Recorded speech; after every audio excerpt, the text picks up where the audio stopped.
L'Italie va donc devoir marcher sur le Royaume-Uni, mon cher Daniele, pour voir l'Amérique. Demi-finale à domicile contre l'Irlande du Nord et finale éventuelle contre le Pays de Galles, si le Pays de Galles sort la Bosnie. Qu'est-ce qu'on dit chez toi, mon cher Daniele? Est-ce qu'on s'amuse encore à faire des pronostics? On ne pense plus en Italie. On ne pense plus. Non, on y pense, bien sûr. On fait on regarde tous les stats, toutes les données. Quel est le score des Pays de Galles à la maison, quel est le score de la Bosnie, mais comment c'est l'Irlande du Nord, est-ce que c'est mieux d'affronter une équipe qui fait bloc bas et nous empêche de marquer ou quelqu'un qui essaie de venir nous chercher voilà, il y a tous ces discours-là et je trouve ça un peu ridicule, franchement. Le tirage au sort, il était très bien pour l'Italie, bien favorable. Déjà, vous avez évité la Suède. Oui, on a invité la Suède. Et la Macédoine du Nord aussi. Non, il y avait surtout la possibilité d'affronter la Pologne. En finale, en Pologne, ça aurait été bien plus difficile. La vérité, Daniele, c'est que sur le papier, c'est un super tirage. Et la grande difficulté, elle ne change pas. La grande difficulté, c'est la résignation un peu partout dans la population qui dit c'est mort, on n'ira pas. Il y a une sorte de baisse de confiance à zéro contre laquelle va devoir lutter le sélectionneur, la fédération et les joueurs qui sont en crise de confiance et qui vont devoir juste ouvrir les yeux et se remuer un petit peu pour dire qu'est-ce qu'on fait? Est-ce qu'on arrête de se lamenter? Est-ce qu'on arrête d'avoir peur? Est-ce qu'on se bouge? Parce que ce tirage, on doit en profiter. Parce qu'après tout, si tu bats pas, et c'était la même chose la dernière fois avec la Macédoine du Nord, si tu gagnes pas à domicile contre l'Irlande du Nord, et si tu n'es pas capable d'aller gagner au Pays de Galles, mais de toute façon, il n'y aura pas de regret, c'est que tu n'as rien à foutre à la Coupe du Monde après tout. Donc c'est juste profiter d'un tirage qui doit te permettre, parce que le Pays de Galles, historiquement, l'Italie, quand ils ont joué le Pays de Galles, ben, ils gagnent, quoi. Ils gagnent, ça avait été le cas à l'Euro 2021. Voilà, il y a toujours 2-3 bons joueurs. On sait comment c'est fait le Pays de Galles. Il va y avoir un combat, les mecs vont courir. Et ce serait au Pays de Galles, au Millennium. Oui, d'accord. Mais enfin bon, c'est d'accord. Ok, ça va être une ambiance bouillante. Oui, si t'es pas capable d'affronter ça, c'est que tu vas pas à la Coupe du Monde. Et oui, le déficit de confiance. Moi, je dis là, Gattuso limite, c'est prépare même pas les joueurs. Prends plutôt 11 psys et va travailler mentalement.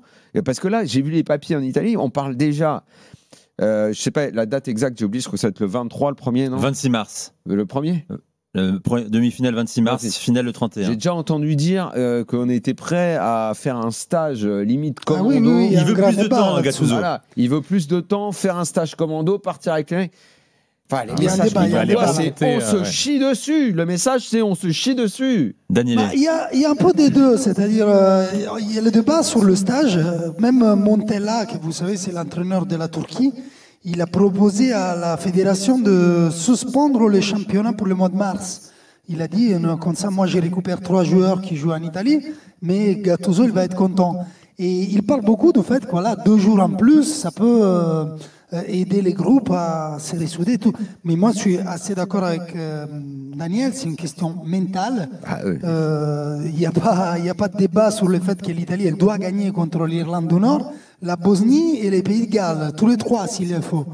Après, c'est une équipe elle est peut-être meilleure de cette équipe-là, mais on a l'impression qu'elle peut perdre avec n'importe qui, parce que c'est une question vraiment antérieure à eux-mêmes.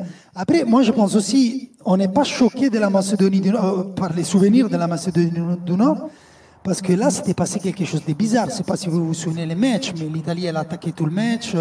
La Macédonie du Nord, en gros, elle a frappé une fois vers le but. Mais là, par exemple, c'était lesquelles l'erreur en 2022? C'était qu'on pensait déjà au Portugal en finale. Alors là, il faut penser. Ouais, d'accord. De toute façon, on avait mal pensé. Hein. Quoi qu'il en soit, c'était mal pensé, mal préparé. Donnarumma fait la boulette à la fin. Oui, c'est vrai, ils avaient anticipé déjà que c'était facile de battre cette équipe. Ils avaient dominé. Bon, ok, très bien. Mais est-ce que vous entendez, messieurs, là? C'était pas bien préparé. Ça, c'est le son d'ambiance de Julien Laurence quand il est sur RMC. Ah, il arrive. Il est dans la rue, là. Bonsoir, Julien. Bonsoir les gars. Si vous battez pas l'Irlande du Nord, Daniele et Daniel, les 2D là, plus jamais dans l'émission. Mais je l'ai dit avant que tu arrives là, pendant que voilà. Laisse-moi entraîner l'équipe au moins là. Ça peut pas être pire que Gattuso. Hein. Alors après, moi franchement, je sais pas si c'est pire aller faire la Coupe du Monde avec Gattuso sur les bancs ou sortir avec une de ces 2-3 équipes. Et on est d'accord que la finale, c'est forcément à l'extérieur. Ouais. Pour l'Italie. Au Pays de Galles ou en Bosnie. À domicile l'aller, à l'extérieur au Pays de Galles ou en Bosnie. Donc le premier match, effectivement, n'est pas le souci. Bon, Julien, alors après... Vas-y, après Julien.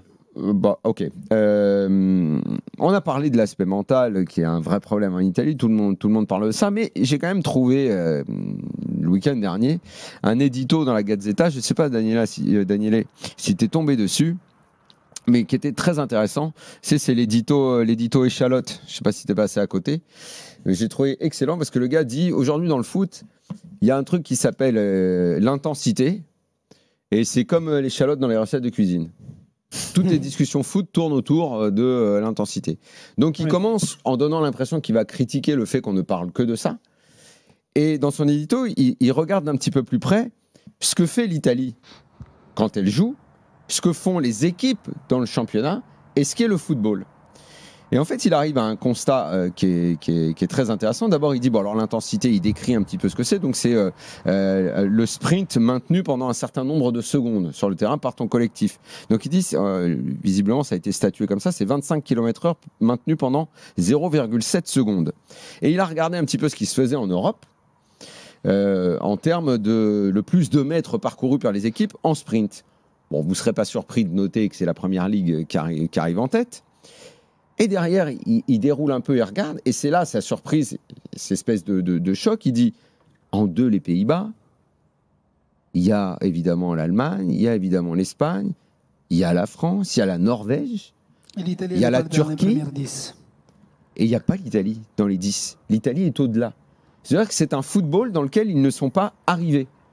Et ça, il dit, c'est ça qui nous inquiète, parce qu'il dit, contre la Norvège, au train, on mène 1-0.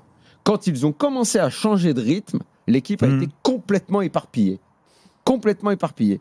Et il dit, aujourd'hui, il y a une seule équipe qui arrive à être sur des standards qu'on voit un peu en Europe, c'est la Roma, qui est dirigée par Gasperini. Il dit, Gasperini est le seul entraîneur en Italie qui, sur les dernières années, a apporté cette mentalité-là et cette vision qu'on voit un petit peu partout. Et il continue avec les comparatifs en expliquant qu'est-ce que doit faire un joueur pour aller vers la surface adverse. Il dit, soit tu dribbles le joueur par la technique, soit tu le dribbles par la vitesse. Et il dit, le joueur qui dribble le plus en Italie, qui surpasse plus le joueur, qui passe le joueur adverse, c'est Palestra, qui est un latéral, 17. Il dit, tu prends en Espagne un Yamal, c'est 33, un Mbappé, c'est 30. On n'a aucun joueur qui s'approche des standards qu'on voit dans les bonnes équipes européennes. Ça, c'est plus inquiétant.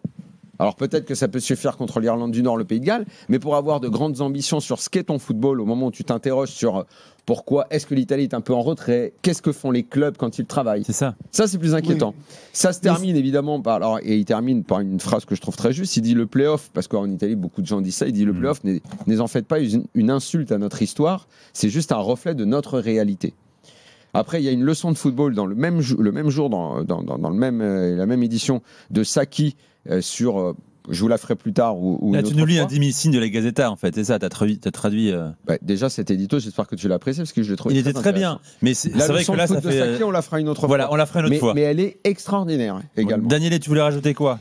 Oui, non, ça c'était une étude de CS, c'est-à-dire le Football Observatory. Le CIS.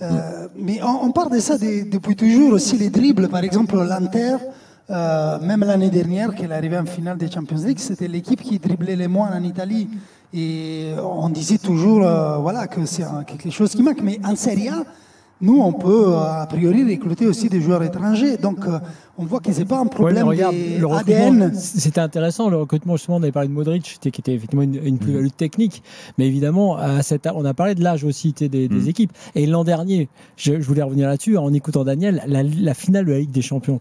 Moi, j'avais dit, c'est une équipe de jeunes talents contre des vieux briscards. Mais c'était ça, en fait. Ils ont explosé, ils se sont fait éparpiller façon puzzle, parce que, évidemment, en face, c'était en plus l'idée de Luis Enrique, l'idée espagnole et de l'intensité des courses, évidemment, oui, ils ont fait leur âge. Mais c'est ce que disait Sacchi ensuite dans sa leçon. Il dit, à un niveau, on va dire, technique équivalent, à part si tu as une équipe qui n'a pas de joueurs techniques parce que tu n'as pas les moyens, tu n'as rien du tout.